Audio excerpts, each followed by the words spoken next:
Bonjour à toutes, bonjour à tous, bienvenue au comptoir de Comme toujours. Comme toujours, vous le savez, c'est une émission qui est consacrée au patrimoine vivant, au patrimoine immatériel et au savoir-faire d'hier et d'aujourd'hui. Aujourd'hui, mesdames et messieurs, nous allons parler économie, services, aménagement du territoire, tourisme, développement. Allez, si on rassemblait tous ces termes en un mot, Vendée Expansion. Mais quand Vendée Expansion fête Noël, c'est son président qui revêt le manteau rouge et joue le Père Noël en nous apportant dans sa hotte des coffrets cadeaux aux couleurs de la Vendée.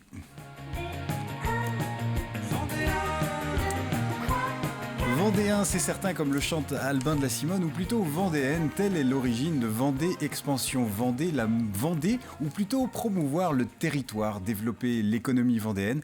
Voilà sans doute la mission de Vendée Expansion.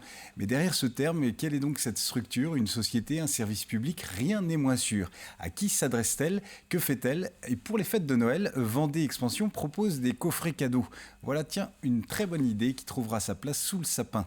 En quoi consiste cette opération et qu'est-ce qu'on peut retrouver dans ces coffrets? Autant de questions que nous allons poser à son président, Guillaume Jean, qui est également vice-président du conseil départemental et maire d'une petite commune très charmante, magnifique, Malièvre, et président de la communauté de communes de Mortagne. Bonjour Guillaume Jean. Bonjour Jérôme. J'ai envie de dire, vous avez votre ronde serviette dans l'émission. Écoutez, on est heureux de vous retrouver. Soyez le bienvenu. Avant de parler de ce qu'est Vendée Expansion, permettez-moi de vous présenter deux Vendéens en pleine expansion de talent et d'activité. On les arrête plus, c'est nos deux Jean-Pierre précieux. Moi j'aurais dit, c'est pas de cadeau. Ah, c'est vrai. Je voulais pas me fâcher dès le départ. Vous allez bien? Oui, très bien. Très bien, alors, on prépare Noël. On prépare Noël, oui. On est complètement dans la bonne période de préparation de Noël. Complètement. Voilà. Et alors, Jean-Pierre Pouvreau du Poucton, qu'est-ce que vous nous proposez? On est dans la pleine saison également des marchés de Noël et la saison des cucurbitacées en général, avec plein de variétés possibles, imaginables, avec des goûts complètement différents d'une variété à l'autre, avec une multitude de recettes. Je n'en donnerai qu'une ou deux. Après, vous allez en trouver un petit peu dans votre entourage, des recettes. Et à savoir que chaque citrouille, parce qu'on va reprendre le terme de base, au lait de citron, chaque citrouille a son goût particulier, on peut la cuisiner de façon différente. En tout cas, c'est un beau panel, on voit ça dans un instant. Alors j'ai pris que les plus petits, parce que ça peut être beaucoup plus volumineux. Pour un confort de transport, j'ai sélectionné que les tout petits. D'accord. Voilà. Vous n'êtes pas venu en carrosse citrouille? Non, pas en carrosse citrouille. Un jour, j'ai eu une citrouille, elle faisait 450 kilos, c'était énorme. Il l'a récupérée, mais il a fallu qu'elle a commencé à se décomposer. C'était impressionnant. Il avait gagné. Eh bien, on en parle dans un instant. Et puis, Jean-Pierre Bertrand d'Arexpo, Vendée Expansion, vous avez des archives? De Vendée Expansion, non, parce que c'est trop récent. C'est trop récent. Voilà. Non, moi, je suis toujours avec mes souvenirs des autres, surtout. Oui. Et c'est vrai que, généralement, on vient... Le cadeau de Noël, c'est le petit Jésus en sucre ou l'orange. Oui. Parfois les deux quand on a les moyens. Mais là, on aura la présence d'objets. D'objets. Sous le sapin? Sous le sapin, tout à fait. D'accord. On voit ça dans un instant. Guillaume Jean, Vendée Expansion, si on devait résumer cette structure, est-ce que le mot service est un mot fidèle ou approprié? C'est une bonne définition, une bonne synthèse, un bon résumé de l'action de Vendée Expansion. Il faut savoir que Vendée Expansion, avant, puisqu'on fait un peu d'histoire, ça s'appelait la SODEV, qui s'est située rue Pasteur à La Roche-sur-Yon. Et puis ensuite, avec les nouveaux élus, dans les années 90, est née Vendée Expansion. Et Vendée Expansion a plusieurs missions. D'abord, une mission de service auprès des collectivités. D'accord. Sur l'aménagement, sur les constructions. Et donc, on accompagne les communes qui souhaitent construire une salle polyvalente, qui souhaitent aussi réaliser des aménagements routiers ou un nouveau lotissement. Donc là c'est une mission historique de Vendée Expansion au service des collectivités. Et puis, avec Vendée Tourisme, on est aussi au service des professionnels du tourisme. On sait que la Vendée est un département touristique. Le tourisme représente une activité particulièrement importante au point de vue économique sur le département. Et cet accompagnement, il se fait au cas par cas en fonction quand on est sollicité par des professionnels. Et puis c'est aussi, de façon plus générale, c'est la promotion de la Vendée, de la marque Vendée à l'extérieur du territoire. Et quand on voit des affiches dans les couloirs du métro, quand on voit des clips à la télévision, et ben ça c'est Vendée Tourisme, c'est Vendée Expansion qui réalise tout ça pour le compte du département. D'accord. Et à quel moment et quand intervient-elle pour des collectivités territoriales? Est-ce que c'est en début de projet ou pas du tout?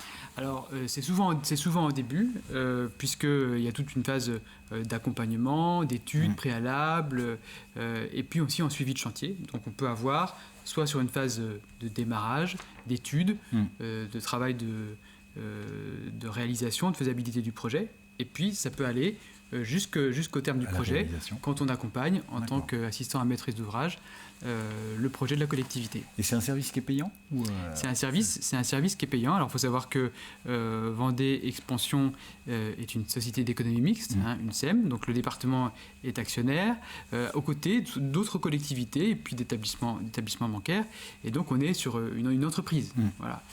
C'est pas juste un service du département, et donc ces prestations sont payantes, évidemment avec la recherche du meilleur rapport qualité-prix. J'imagine. Alors, Guillaume Jean, vous êtes un VRP de la Vendée, alors vous êtes un peu chasseur de tête aussi, ou aller chercher le talent, savoir convaincre, accueillir, c'est ça? Tout à fait. En fait, je pense que c'est notre mission, c'est de faire connaître la Vendée, de la faire apprécier, et on a vu avec cette période de pandémie que beaucoup de Français qui partaient habituellement à l'étranger pendant leurs vacances, en 2020 et en 2021, ils sont restés en France, et certains sont venus en Vendée et ont découvert la Vendée. Donc notre objectif à nous, c'est qu'en 2022, si tout va bien et on touche du bois, ces gens-là, ils reviennent en Vendée plutôt que de partir en Tunisie ou en Irlande.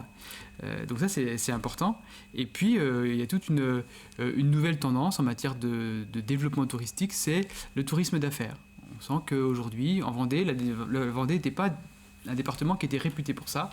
Et donc, on a travaillé avec Vendée Tourisme pour identifier un certain nombre de sites qui peuvent accueillir des entreprises de petite taille ou de grande taille pour des séminaires, des comités de direction, des assemblées générales. Et ça, c'est quelque chose qui se développe. Notre objectif étant d'élargir finalement la saison touristique, pas simplement sur la haute saison de juillet-août, mais sur ce qu'on appelle les ailes de saison, c'est-à-dire en amont et en aval de cette saison. Donc finalement, l'objectif, c'est d'avoir des gens qui viennent découvrir la Vendée toute l'année. Notamment l'hiver. Et est-ce que ce type de structure existe dans d'autres départements, d'autres régions, ou est-ce que c'est vraiment une spécificité? Non, c'est pas une spécificité vendéenne. Il y a ce qu'on appelle des SEM départementales qui existent dans de nombreux départements, mais avec des missions qui sont très diverses. Donc chacun s'adapte en fonction de ses objectifs, de ses souhaits, de son territoire. Et puis on a aussi d'autres sociétés d'économie mixte qui sont souvent rattachées à des agglomérations. À La Roche-sur-Yon, il y a la SEM Orion est rattachée à l'agglomération de La Roche-sur-Yon. C'est un peu notre clin d'œil parfois entre le nord et le sud de la Vendée, mais on sait que c'est pas toujours les mêmes réalités économiques. Est-ce que ça fait partie aussi des missions de Vendée Expansion de rééquilibrer le territoire? Alors, je dirais pas ça comme ça, parce que c'est vrai que, et je l'ai pas dit, et c'est vraiment important, quand on entend Vendée Expansion, le nom de Vendée Expansion, c'est beaucoup associé au développement économique. Et c'est vrai que quand on associe Vendée Expansion, notamment à la création des Vendéopoles, sur l'ensemble des réalisations du territoire vendéen, au nord comme au sud d'ailleurs. Sauf qu'en 2015, la loi NOTRe a confisqué finalement la compétence développement économique au département. Donc cette compétence, elle est aujourd'hui répartie entre la région et les communautés de communes ou d'agglomération. Et donc le développement économique n'est plus une compétence de Vendée Expansion, ce qui est dommage, mais c'est comme ça. Et donc on s'adapte, notamment sur cette question touristique. Et c'est vrai que le sujet du tourisme, notamment en Sud-Vendée, est un vrai sujet dans la mesure où le Sud-Vendée a des atouts incroyables. Sacré potentiel. En termes de patrimoine, paysager, qualité de vie, architectural. Et il faut faire en sorte, et quand je dis on va essayer de promouvoir la marque Vendée, c'est la Vendée et toute la Vendée. Donc c'est le littoral, nos îles, le Marais breton, le Marais poitevin, le bocage. Et donc c'est notre mission de communiquer sur l'ensemble de la Vendée et notamment de pousser un peu ces territoires qui ont des vrais atouts mais des atouts qui sont parfois un peu cachés, un peu confidentiels. Et si on ne les met pas au grand jour, si on ne met pas le spot dessus, eh bien, ils resteront entre deux eaux. Donc c'est aussi notre travail. On verra dans un instant aussi que Vendée Expansion fête Noël en proposant des coffrets cadeaux. On y revient dans un instant. Avant, on fait un petit détour par Il est citrouille -2 par la chronique de Jean-Pierre Pouvreau. On vous écoute. Eh bien oui, c'est la période des curcubitacées. Hein.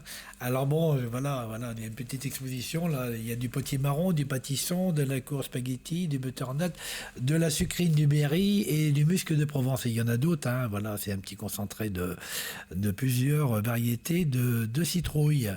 Nous, autrefois, ça c'est de la musc de Provence. Hein. Je ne sais pas si c'est qui a été tranché. Hein. Ouais. Et alors nous, on les faisait cuire dans le four du boulanger. C'était coupé en tranches et ça cuisait pendant 3, 4, 5 heures pendant que le four était encore bien chaud quand ils sortaient les pains.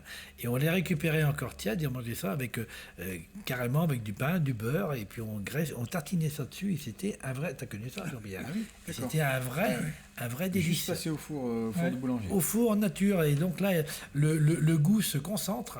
Elle sèche, la peau elle noircit un tout petit peu. Hein, donc, alors là, ça croûte. Donc, ce qui est croûté, on ne le mange pas. On prend une cuillère et on gratte à l'intérieur. Et c'est un délice.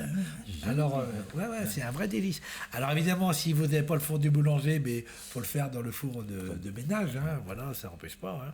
Et c'est excellent. C'est la façon la plus radicale et la plus simple de déguster de la citrouille. Ah ouais, vraiment. Ouais. Puis alors donc, d'une citrouille à l'autre, évidemment, vous aurez des goûts différents entre le potimarron et le musc de Provence. Hein, les goûts ne seront pas le même, le butternut non plus, le pâtisson non plus. Et donc là, il y a une courge spaghetti. Alors la courge spaghetti, il faut la faire cuire dans l'eau. Vous la prenez, si vous prenez des petites, vous la prenez entière, hein, parce que et vous la faites cuire pendant 1 heure, comme ça, entière, vous ne touchez à rien. Puis une fois qu'elle est cuite pendant 1 heure ou une demi-heure à la cocotte minute, voilà, on divise le temps à peu près par 2. Au bout d'une demi-heure, on la coupe en 2, on enlève les pépins du milieu, puis après la fourchette, vous enlevez c'est comme des spaghettis, alors vous enlevez tout ça. Donc vous les mettez à égoutter, parce que ça rend quand même de l'eau, hein, puisque c'était cuit dans l'eau, vous les mettez à égoutter, vous faites revenir ça au beurre ou à la graisse de canard, pourquoi pas, avec des lardons, voilà, des oignons, vous mettez un petit peu de crème, vous mettez ça dans un plat à gratin, vous saupoudrez de gruyère ou de comté râpé, et vous aurez un plat qui sera excellent. Ça donne envie. Voilà. Là, j'ai une recette de potimarron au champagne, au châtaigne. Au champagne. Il va falloir faire attention à ce que avant les chroniques. C'est l'approche des fêtes. Vous voyez des bulles partout. Il y a des bulles. C'est très cosmique. Bon, alors là, il y a 200 grammes de châtaigne par rapport à 1,4 kg de potimarron, 120 grammes de beurre, un petit peu de bouillon de poule, 20 grammes de crème fraîche, oignons, échalotes, gousses d'ail. Voilà, vous faites ça comme une soupe normale à revenir et vous laissez cuire. Vous passez ça au presse-purée avec évidemment de l'eau. Vous rajoutez de l'eau, pas oublier de l'eau. Et vous aurez une soupe qui sera parfumée légèrement à la châtaigne et vous allez vous régaler à un prix très compétitif, un budget qui est très réduit. C'est des plats justement qui sont intéressants pour ça. C'est des légumes qui sont pas chers. Puis moi j'ai eu un gars, il m'a ramené une citrouille, elle faisait plus de 100 kilos, elle était pas 450, plus de 100 kilos. Et ben c'est impressionnant. Il avait gagné un concours avec ça. Ah oui. Ouais. C'est parfois méconnu. Ou en tout cas, on s'en sert parfois comme élément de décor en période d'Halloween. Oui. Mais peut-être qu'on oublie de servir ça dans les assiettes aussi. Mais ça veut dire que là, il y a les gens seraient un engouement là-dessus. Les gens se réintéressent un petit peu sur ces produits-là pour les cuisiner. Et c'est en popularisant des recettes simples. Il ne faut pas des recettes compliquées. Il faut des recettes à la portée de tous et ultra simples. Et après, au fur et à mesure, on peut sophistiquer la recette. Après, on ouvre la boîte. Hein. Le champ des possibles. Ma petite fille, elle dit Halloween, citrouille. Voilà. Merci beaucoup pour vos bons conseils. Merci Jean-Pierre. Avec plaisir. Guillaume Jean, je disais tout à l'heure, les coffrets cadeaux, ça, c'est une bonne idée à mettre sous le sapin. Oui, une bonne façon de promouvoir le département. On ne sait jamais vraiment trop quoi offrir à Noël. C'est parfois un casse-tête. Voilà. Et si on offrait la Vendée, voilà. Et la Vendée, elle tient dans une petite boîte comme ça. Donc c'est pas mal. Hein. C'est pas mal. Ça rentre dans la poche, dans la valise. Non, en fait, c'est, vous savez, on commercialise c'est une sorte de box avec finalement 3 formules. Une formule émotion qui coûte 85 €. Ouais. Et donc vous avez une activité, un repas dans un restaurant, et puis une autre formule qui est un peu plus chère, qui est à 185, c'est la formule prestige. Et là vous avez un séjour dans un hôtel, une chambre d'hôte avec un repas ou sur une activité, aller à l'Île-Dieu par exemple. Et puis une troisième formule, c'est la formule liberté, où finalement c'est comme un chèque cadeau pour une valeur de 40 € sur des séjours thématiques. Alors ce qui est bien, c'est que ce coffret cadeau, il dure 1 an. Ah oui, donc ça veut dire que vous l'offrez à Noël et la personne, ça peut être toute l'année. Voilà. C'est-à-dire si elle a envie d'aller au restaurant au Château Boignard à Chambretot, près de chez moi, ou à l'hôtel d'Elbé à Noirmoutier, voilà, et ben ça peut être au mois d'août, comme la belle saison. Voilà, tout à fait. Donc ça se trouve sur le site de Vendée Tourisme, vendetourisme.com, et puis également dans les offices de tourisme, on trouve ça un peu partout. Et je trouve que c'est une bonne façon, qu'on soit vendéen ou pas, parce que de redécouvrir la Vendée. Exactement. Et quand on regarde l'ensemble on a environ 45 offres différentes. Il y a des lieux qu'on connaît bien, ceux que j'ai évoqués tout à l'heure, et puis il y en a qu'on connaît moins bien. Je tombe au hasard là, un week-end en cabane sur pilotis à Aubigny-les-Clouseaux. Et ouais, la Vendée insolite. Voilà, la Vendée insolite. Ouais. Et donc ça peut donner des idées de cadeaux et puis aussi des idées de vacances. Sans oublier que ça peut être aussi quand on est en entreprise, on peut offrir ça à ses salariés, à ses clients, à ses fournisseurs. Et donc un bon concentré de Vendée dans une petite box comme ça, je trouve que c'est une bonne occasion, une bonne idée de cadeau pour Noël. Offrez-vous la Vendée, c'est sûr. C'est une belle idée. Et comment s'est passé le tourisme cette année sur la saison? En Vendée, ça s'est pas mal passé. Bilan, on est sur un bilan. On a réussi finalement. Alors, on n'arrive pas sur les niveaux de 2019, mais on est bien mieux que 2020. Alors évidemment, il y a des situations qui sont toujours contrastées, notamment des activités qui sont très sensibles à la météo. Il y a eu une première semaine d'août qui n'a pas été fameuse. Fin juillet, c'était pas terrible non plus. Mais finalement, on a eu une bonne fin de mois d'août sur les trois dernières semaines d'août. Et donc, l'hôtellerie de plein air, ça a très bien marché. Les meublés de tourisme, les fameux gîtes, ont très bien marché aussi parce que les gens voulaient se retrouver un peu en autonomie. Voilà.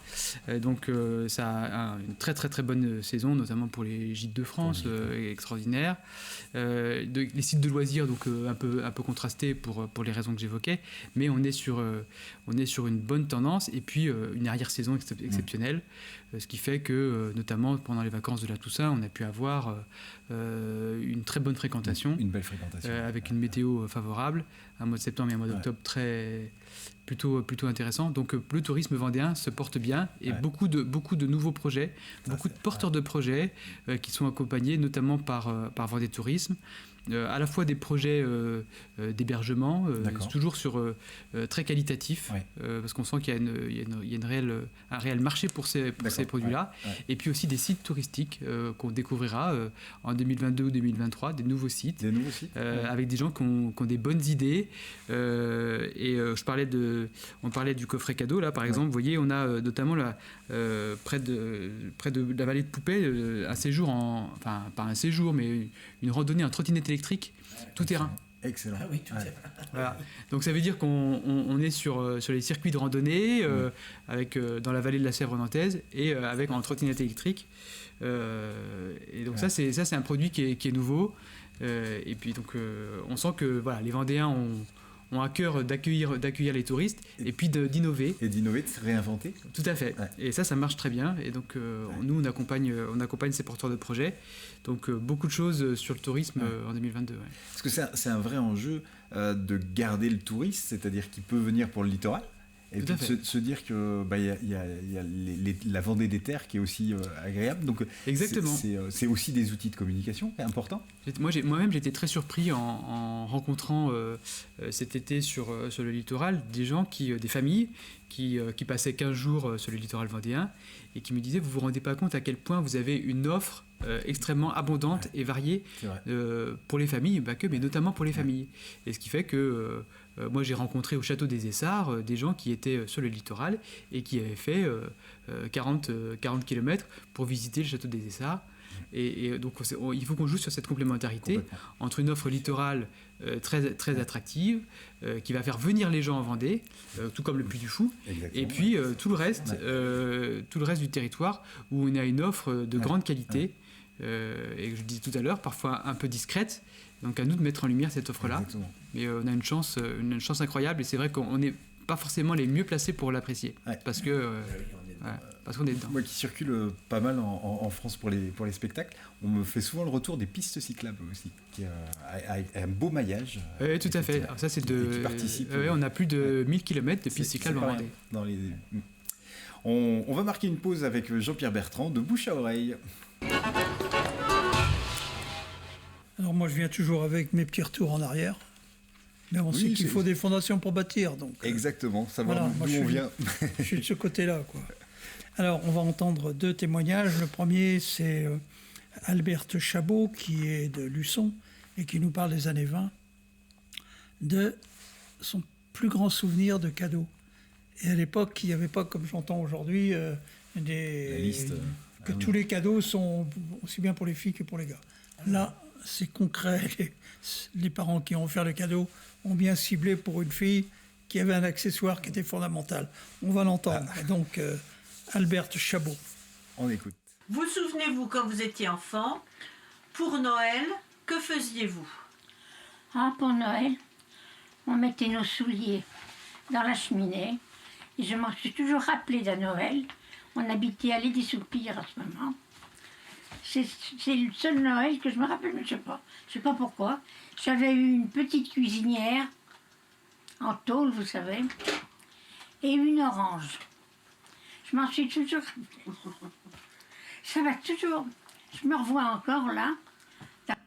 L'orange, la cuisinière. Ah oui, c'est l'orange, et puis dans les familles chrétiennes, le petit Jésus en sucre. Alors le deuxième témoignage, c'est Alcide Douillard de La Roche-sur-Yon, qui se souvient, lui, c'était un agriculteur, qui se souvient dans sa prime jeunesse, donc dans les années 30, du cadeau du papa. Ah, on écoute.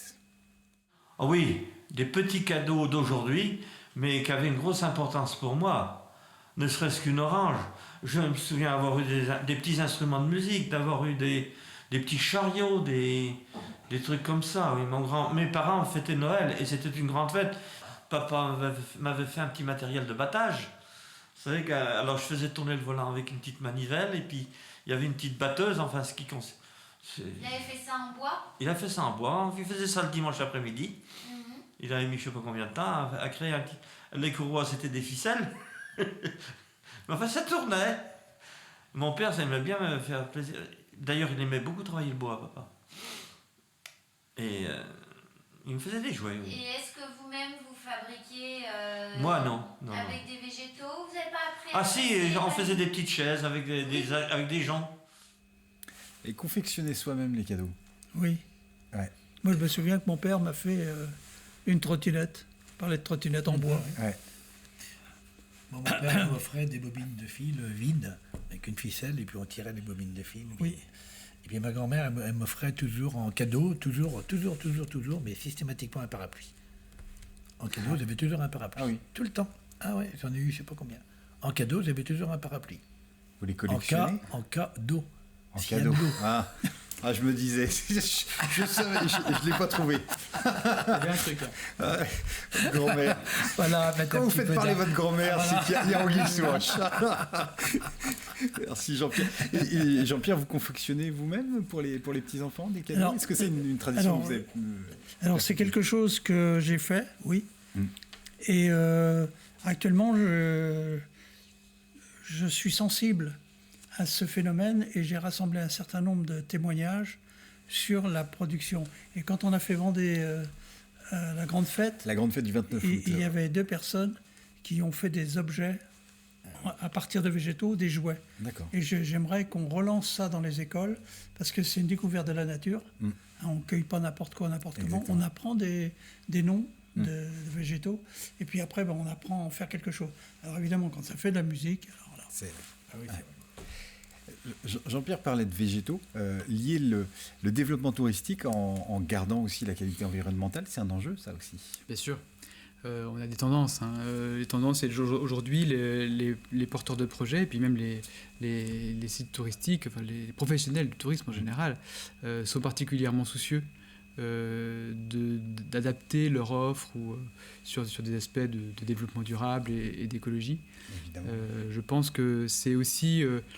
On va rentrer dans l'ère de ce qu'on appelle le slow tourisme, c'est-à-dire qu'on a le tourisme de masse qu'on a connu beaucoup depuis finalement les congés payés, 1936, et là on est sur une autre dimension, avec des vacances qui sont plus ponctuelles, avec des recherches d'un cadre de qualité naturelle. Donc à préserver. Évidemment, à préserver. Ouais. Merci beaucoup Guillaume. Merci Jérôme. Et puis on vous souhaite de belles fêtes de fin d'année, et puis on n'oublie pas le petit coffret cadeau de Vendée Expansion. Merci les Jean-Pierre. On va se dire à Bétou. À Bétou. À Bétou. À Tchefait. À Tchefait de Noël. Ils sont dedans. Pour bientôt. Merci beaucoup.